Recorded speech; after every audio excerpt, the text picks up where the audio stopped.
Thanks, Gary.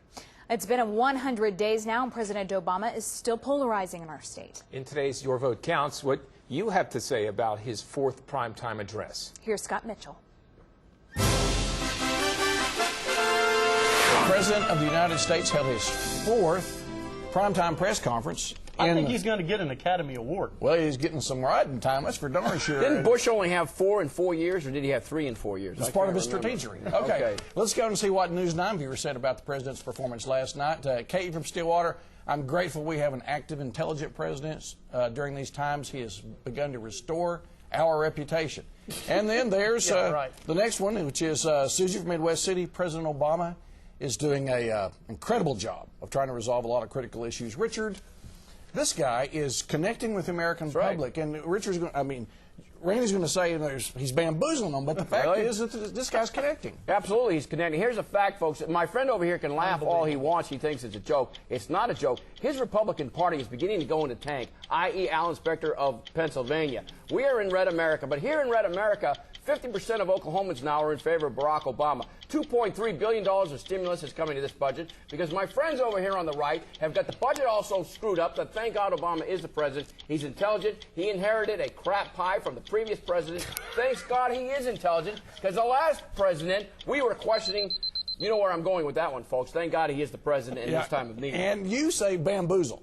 Well, I do say bamboozle. Listen, I don't want to insult Barack Obama personally. The guy was head of the Harvard Law Review, for goodness sake, so he's certainly in an intelligent, very articulate president. I don't disagree that he's connecting with the American people, but what I find remarkable is that he has convinced folks to give up our traditional ideals and values, belief in capitalism, that profit's a good thing in the free market system, that government is the solution to all of our problems. Unbelievable. The two other things, by the way, that I do admire about Barack Obama are the extent to which, in spite of that, he's managed to keep his poll levels high. Unbelievable, too. And number two, how he's got the media in the tank for them. Your time's up. Next question. Okay.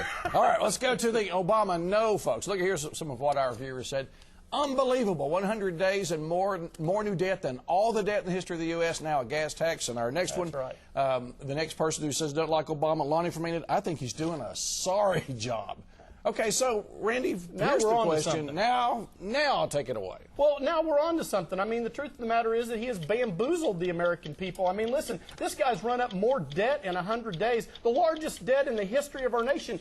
Folks, our kids and grandkids will be paying for this. He has the largest tax increase coming our way in the form of cap and trade in this carbon tax that's going to be imposed. Also unbelievable, he's going to socialize, nationalize our health care system, the best health care system in the world. I'm curious how much further we can drive this nation into the ground in 3 years, Scott. Well, here's the quick question for you is, we are in the banking business, the government is in the car business. Do you think he's trying to socialize things, or you think that's just... He said last night in his press conference, fourth one in 100 days. Like I said before, Bush maybe had 3 in 4 years because he couldn't handle it so bad. Anyway, thank God this guy is the president. There have been 4 major elections in the last 100 years. FDR, JFK, Ronald Reagan, and Barack Obama. By the way, 3 of those were Democrats. This is a transformative presidency. He's had a war. He inherited, like I said, a very bad piece of pie when he came in here. People are going to get a tax break. People are going to get help. And if it hadn't been for Barack Obama, the Republicans in our legislature would have to cover themselves on this. He's transformational, all right. People I'll agree hate with bad that. pie, I'll tell you that. Okay,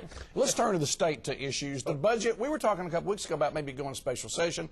Hey, are y'all guys getting that budget wrapped up? Yeah, listen, we just have about 3 weeks left in the legislative session. We'll get out right before Memorial Day in May, and we will get the first and most important task done, which is writing the budget, and we will get it done even though we're in a very bad economic year with a serious revenue shortfall. The truth of the matter is that we have a framework agreement on our budget. Our subcommittee chairmen have been given their allocation, or in this case, target cut amounts. There has been agreement on both sides, so at this point, it's kicked up to the full A&B chairman and the governor. The governor has some additional money that he can plug some holes with, but we're going to get the deal done. And you know, are you happy with the legislation? No, I'm not happy with this. You know what? When these guys were out of power, they were always whining about how they were left out of it. Of course, when they were in the minority, the budget committee was 80 members. Now it's a small secret society of Republican members, and this guy over here is one of them, okay? They're going to come jack in the box saying, oh, we've got an agreement. Agreement amongst who? Folks, this is being done in secret. We don't know what's going on. They're going to announce budget cuts. Why? Because they've given tax breaks to the well-to-do and the wealthy over the last 4 years. Seniors, children, those roads and bridges. Thank God for Obama, by the way, or we wouldn't get the I-40 crosstown done. These guys are going to mess it up, I guarantee you. Okay, last topic. Dave Jordan, another story this week about the situation surrounding Senator Coffey. It boils down to this. If he took a loan, he says he took out a loan to pay his taxes, he's not telling people where the loan came from. He brought up the issue that he got a loan. Are we going to see this continue to the end of this legislative session? Will it affect the session? Well, it's already affected the session. I mean, I think Senator Coffey has been neutered. I mean, this is not the same guy that we saw in January and February with his conservative agenda, et cetera, et cetera. And by the way, what is the big secret here? Those of us that are old enough to remember Watergate, the problem is not so much what was going on, but it was Nixon trying to hide what he knew and when he knew it and all that sort of thing. Why doesn't the senator just come out and tell us where the money came from and move on? Something's going on. And do you think it will affect the end of the session? Well, I don't know if it'll affect the end of the session. Listen, Senator Coffey is going to remain the pro tem. I personally like Senator Coffey very, very much. The problem is, and he probably did not do anything wrong with regard to this loan, and if he didn't, he should just tell what the source of it is. The reality and the problem for him is that the PR has been mishandled. It's now moved from print to the broadcast media, and in addition to that, there's been some things that have been done which have given the story legs and more life to it, Scott. That's the problematic part. If there's nothing wrong, just disclose the source of the loan. Yeah, we'll go over PR 101 next week. Back to you.